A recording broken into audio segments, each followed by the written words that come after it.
suivre, à quel moment la courbe va s'infléchir, et on avait beaucoup de personnes qui nous disaient «Ah, mais vous inquiétez pas, ça va repartir très vite. Bon.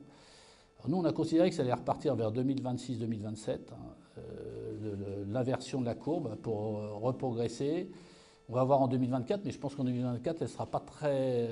On sera pas. Je sais pas les dernières sorties de consommation. J'ai pas regardé, mais quand on a émis le rapport au début juillet, on était à peu près dans les mêmes eaux qu'en 2023, légèrement en dessous peut-être. Pour l'instant, on est en baisse. On est plutôt en baisse.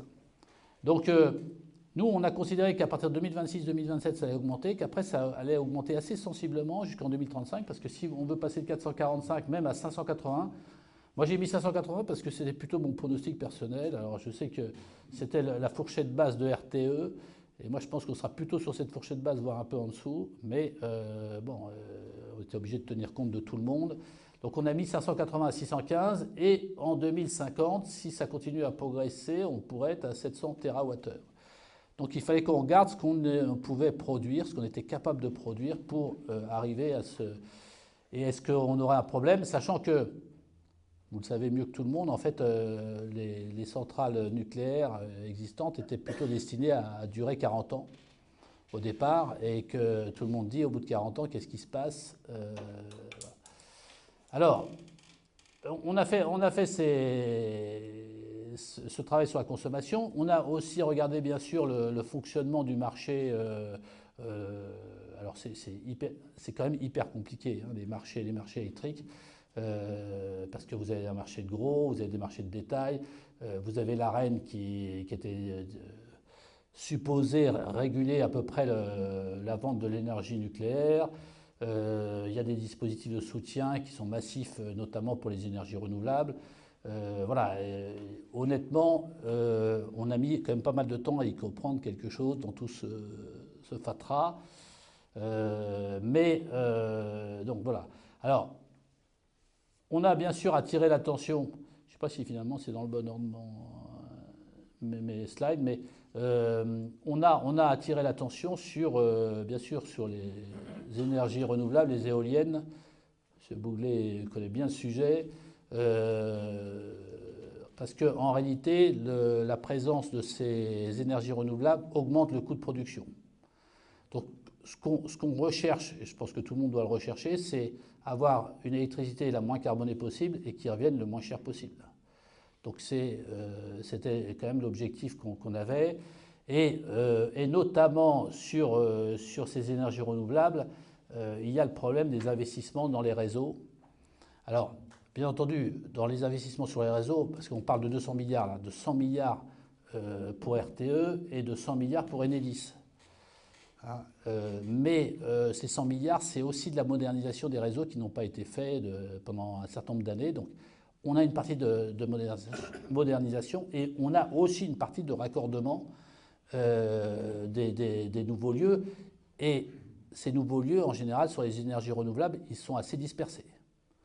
C'est-à-dire que les centrales et les lieux de production d'énergie nucléaire sont assez localisés. Hein. Je crois qu'on a 19 sites en France. Donc, comment 18 18 maintenant, oui, bien sûr. Bien sûr.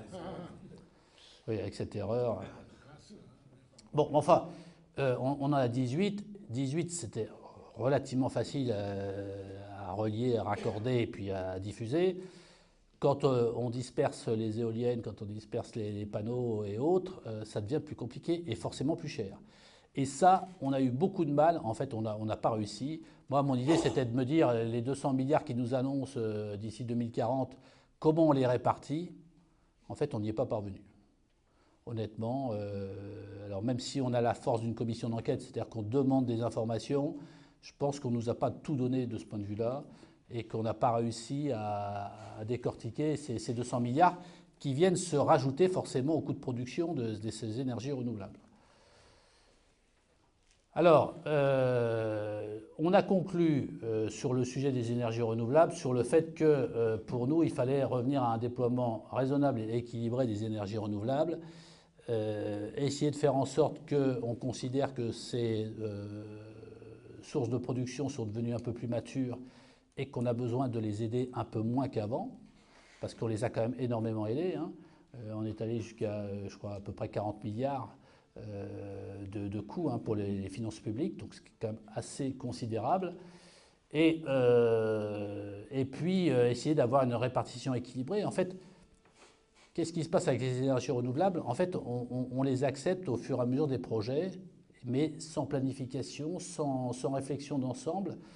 Et du coup, ils peuvent se faire à droite, à gauche. Il y a des départements ou des régions où ça se fait beaucoup, il y en a d'autres où ça se fait beaucoup moins. Et du coup, c'est très difficile de maîtriser en fait cela. Et comme on a vu que ça a entraîné des investissements assez colossaux en termes de réseau, il y a un moment donné où la puissance publique devrait réfléchir un petit peu plus à la programmation de tout cela. Alors, sur le parc terrestre, il nous a semblé qu'il fallait peut-être ralentir un peu le rythme et aussi profiter de l'évolution des technologies pour remplacer des mâts qui ne sont pas peut-être moins efficients par des nouveaux mâts plus efficients. Et plutôt que de vouloir en installer forcément des nouveaux un peu partout.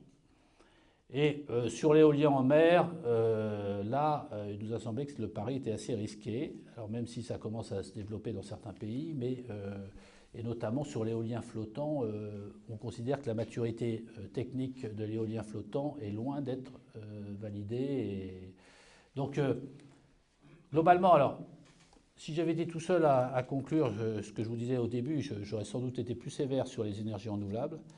On a dû composer un peu avec tout le monde, mais moi je considère qu'il faut quand même, sur le sujet, reprendre un peu les choses en main et pas laisser faire, comme on l'a fait jusqu'à présent, de façon un peu anarchique, les projets.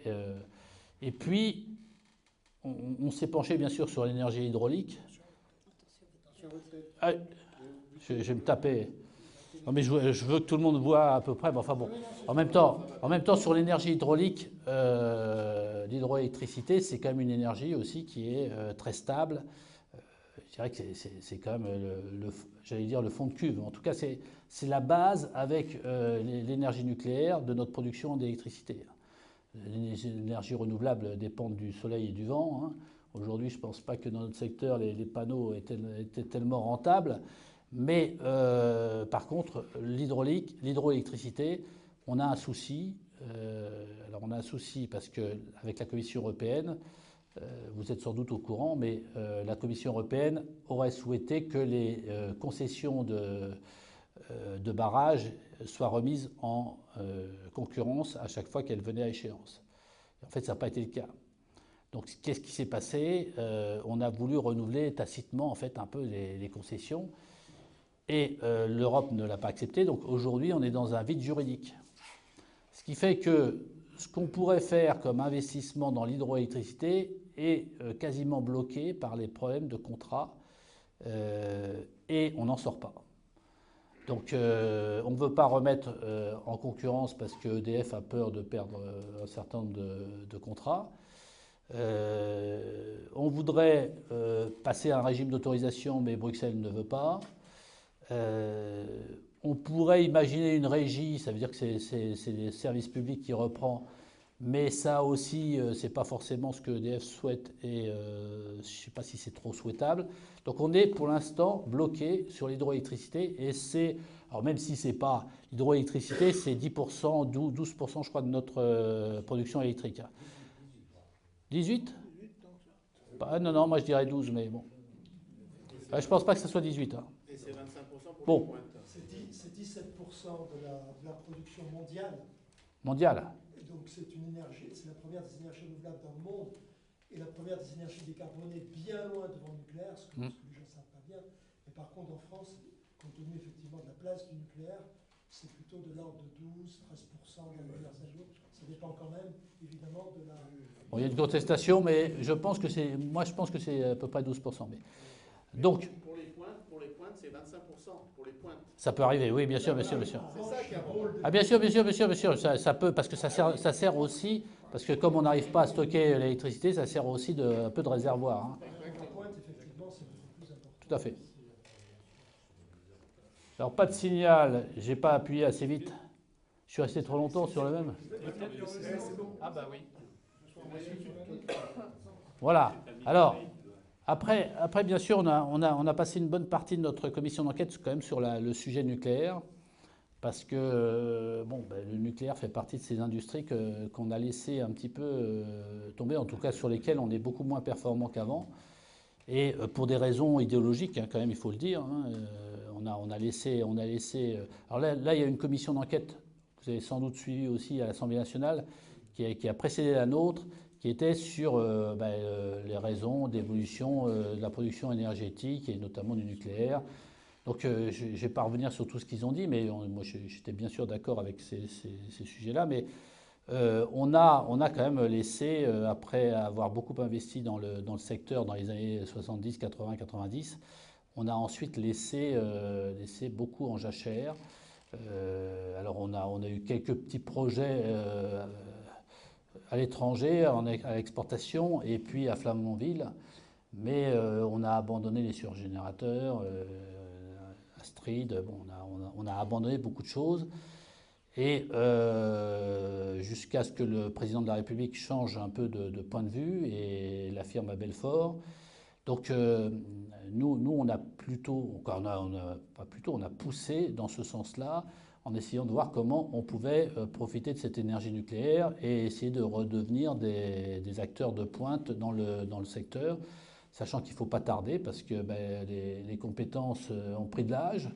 Et qu'il faut recréer de la compétence et tout un réseau de professionnels, ce qui n'est pas le plus facile à faire. Mais donc là, je vous apprends pas grand-chose en fait. À l'horizon 2035, on n'aura pas de nouvelles centrales. En 2035, même si les EPR2, on a annoncé au début que ce serait 2035, selon les informations qu'on a pu recueillir, ce sera plutôt 2038. Au mieux, si tout ne se passe pas trop mal, on arrivera en 2038 sur les EPR2. Donc il nous a semblé que ce qui pouvait être fait dans un premier temps, c'est améliorer bien sûr les phases de maintenance. On peut augmenter la puissance de certaines centrales, on peut aussi allonger le cycle de rechargement de certains réacteurs. L'idée, c'est qu'à 2035, on conserve quand même à peu près 60% de notre production en production nucléaire. Vous savez qu'aujourd'hui, on est à peu près à 70%. Hein, je parlais de 12% sur l'hydroélectricité. On est un peu moins que 70%. Ça dépend des moments. Hein. Avec la corrosion sous contrainte, les fissures et tout ça, on est descendu en dessous. Mais disons que si toutes nos centrales aujourd'hui fonctionnaient normalement, on serait plutôt à 70%. On peut penser que à l'horizon 2035, on serait à 60%. On n'a pas voulu se fixer un objectif forcément en pourcentage parce que c'est assez idéologique ça aussi. Hein, parce que dans les débats qu'on a au Sénat en permanence, on nous dit « Ah, il ne faut pas que le nucléaire dépasse 50%. » Mais on dit « Mais pourquoi il ne faut pas que le nucléaire dépasse 50% ?» En fait, on n'a pas de réponse. C'est un problème de principe et c'est complètement idiot. Si on a le nucléaire, si on prouve que le nucléaire est moins cher et un coût de production moins élevé que d'autres énergies, il n'y a aucune raison de ne pas investir à fond sur le sujet. Donc il nous a semblé qu'on devait aller dans cette direction-là. Donc on a regardé ce qu'on pouvait faire jusqu'en 2035, c'est ça. Et ensuite, on a regardé un peu... alors, jusqu'en 2035, j'ai oublié de dire, bien sûr, l'idée c'est de voir toutes les centrales qui peuvent être prolongées à 60 ans, dont la durée de vie peut être portée de 40 à 60 ans, pour éviter ce que certains ont appelé l'effet falaise, à un moment donné, de se dire, tiens, on a des tas de centrales qu'on ne peut pas prolonger, qu'on est obligé de démanteler. On a déjà Fessenheim qu'on a démantelé alors qu'on n'était pas obligé de le faire, mais si on devient obligé de le faire à un moment donné... Donc, par contre, à l'horizon 2050, on s'est dit, est-ce qu'on peut faire comme aux États-Unis, prolonger certaines centrales jusqu'à 80 ans? Alors, dans les scénarios qu'on a fait, puisque je vous ai dit qu'on avait comparé consommation et production, on a essayé de prendre une hypothèse, elle vaut ce qu'elle vaut. On a dit la moitié des centrales, on arrivera peut-être à les prolonger jusqu'à 80 ans. Et l'autre moitié, non. Bon, peut-être que le pourcentage n'est pas bon et autres. On a considéré qu'il fallait construire les 14 nouveaux réacteurs EPR2. Il y a 6 et 8. Hein, le président de la République en a lancé 6 a priori. Il a dit qu'il y en a 8. Nous, on considère qu'il faut y aller sur les 14 EPR2, les 14 nouveaux, mais pas forcément plus loin.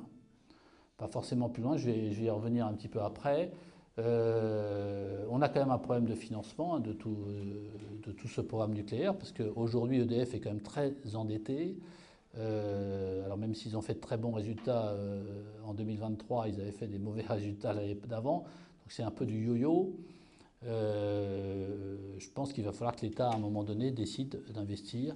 Alors, je sais bien qu'on n'a pas une situation financière très brillante, on a un endettement comme on n'en a jamais eu, mais en fait, on s'endette pour payer du fonctionnement. Donc, c'est le drame de notre gestion publique en France. On devrait s'endetter pour investir pour l'avenir, et en fait, on s'endette pour payer du fonctionnement actuellement. Donc, et après, on nous dit, ah ben, quand il s'agit de sortir 200 milliards pour un programme d'investissement, on n'est pas capable de le faire.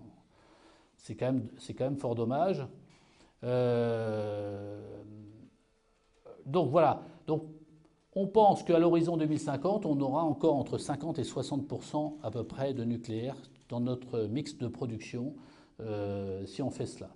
Alors, après, on nous a interpellés pendant notre commission d'enquête sur le fait que si on développait beaucoup de nucléaire, on n'était pas les seuls à le faire, que dans le monde, il y avait quand même pas mal de gens qui voulaient se lancer et développer fortement le nucléaire, et on a parlé de tripler la capacité d'ici 2050.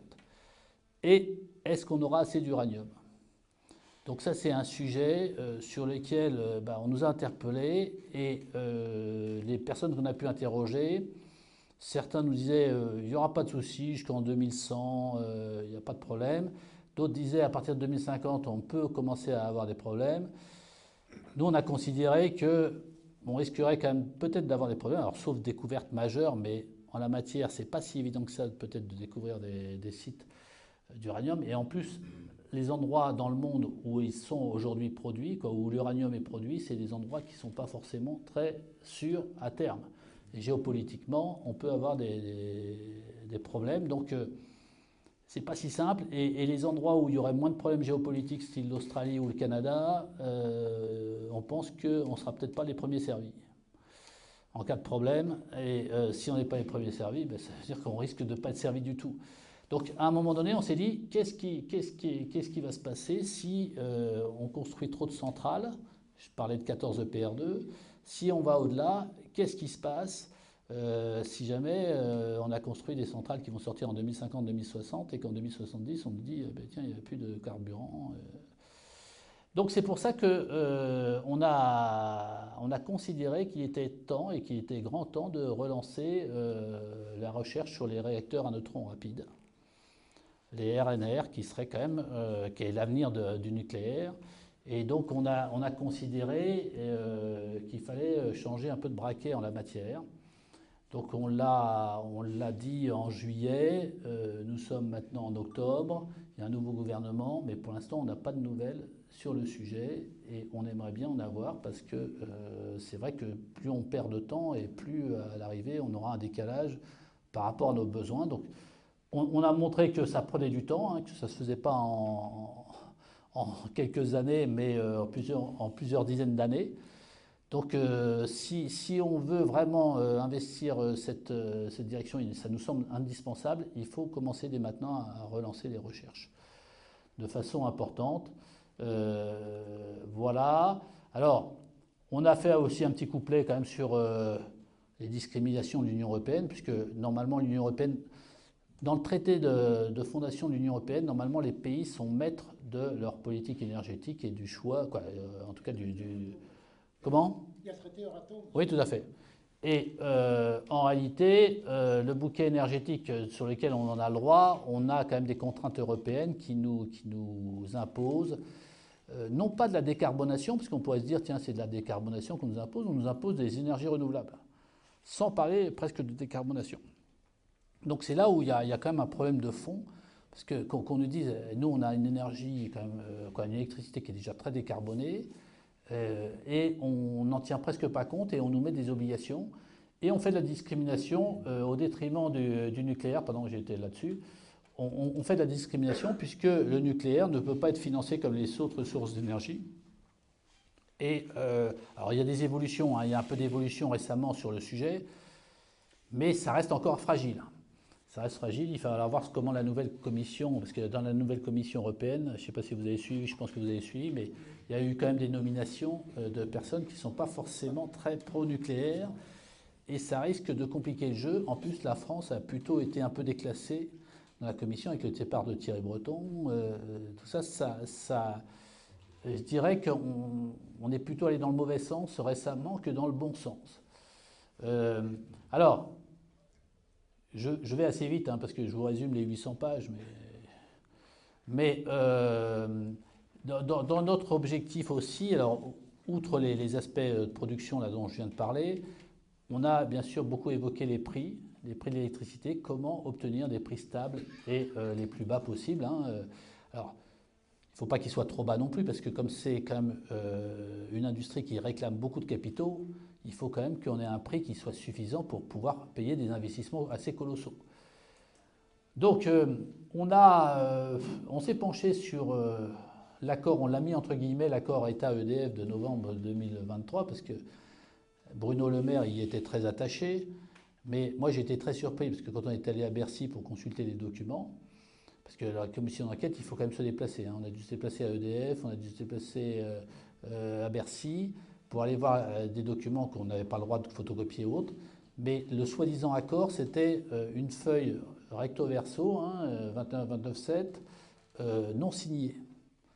Papier libre, non signé, rien. Et on vous parle d'un accord. Donc, entre l'État et l'EDF, pour fixer le prix de vente de l'électricité, notamment d'origine nucléaire, que produit EDF.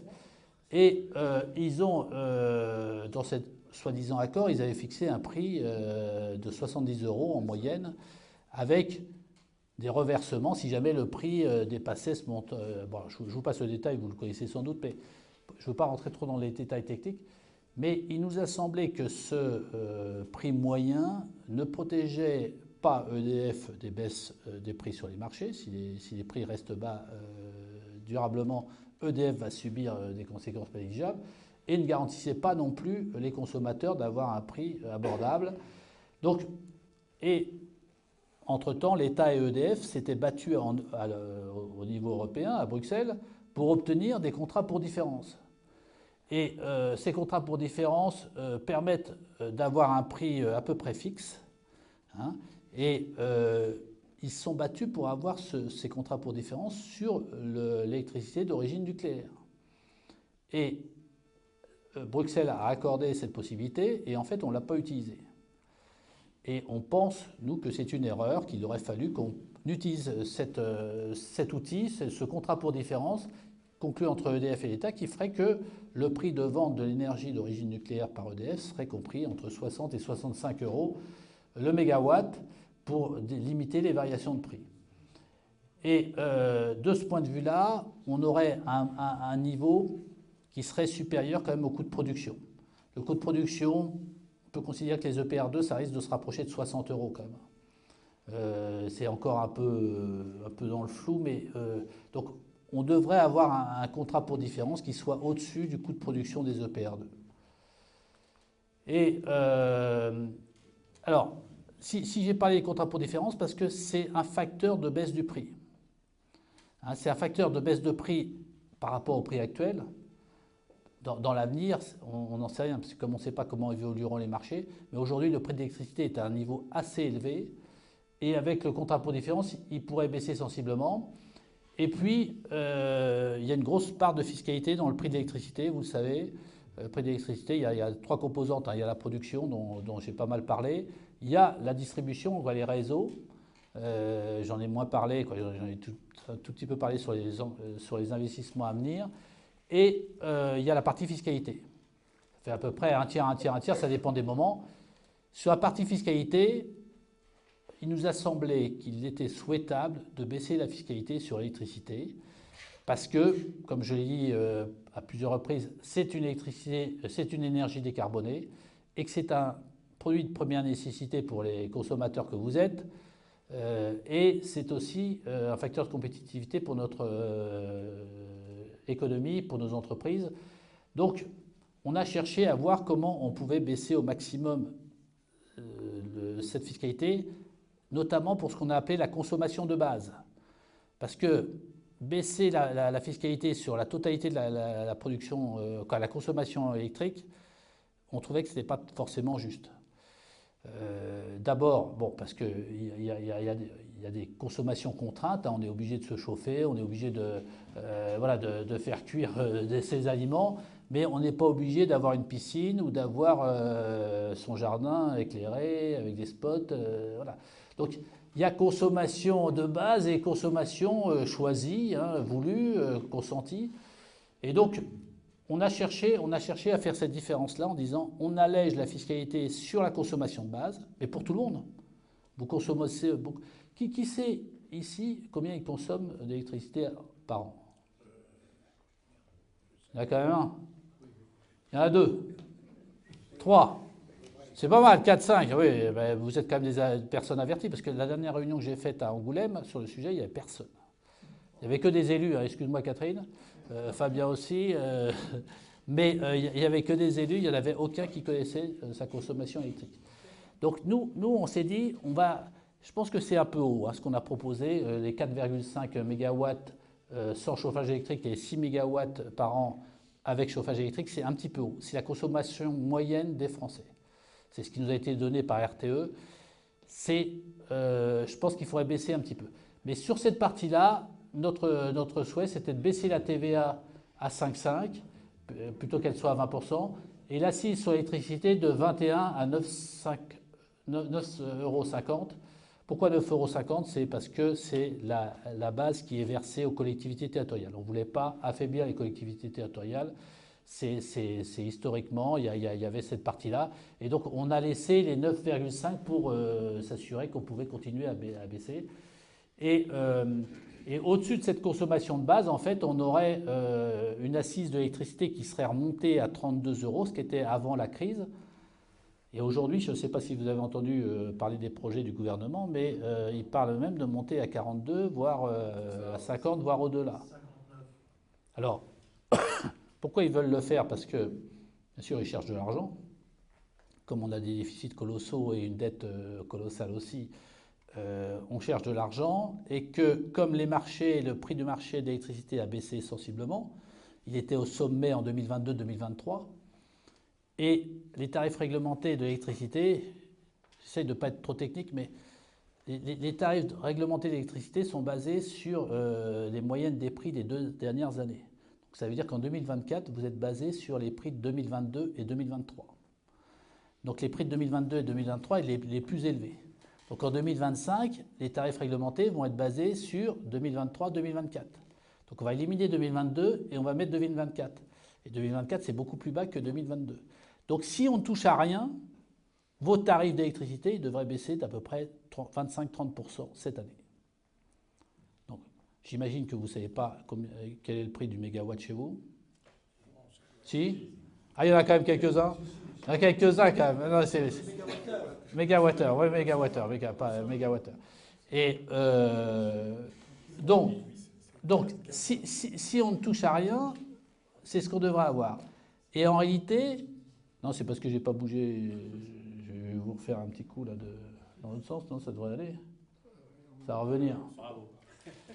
Mais donc si on ne touche à rien, normalement. Donc le gouvernement, et notamment Bruno Le Maire et Bercy, ils se sont dit, bah tiens, on va remonter non seulement à 32 €, mais on va essayer d'aller au-delà, parce que ça ne va pas se voir. Parce qu'en fait, vous allez avoir une baisse qui ne sera pas de 25 ou 30%, mais ça sera une baisse de 10%. Vous allez dire, ah, finalement, il y a une baisse de 10%, et puis les 20% de différence entre les... Hop, c'est récupéré par l'assise. Voilà comment on récupère 6 milliards sur le dos des consommateurs français et d'une électricité qu'on veut développer, qu'on veut promouvoir un peu partout et dont on augmente la fiscalité d'une façon considérable. Donc, c'est pas encore passé, c'est pas encore voté.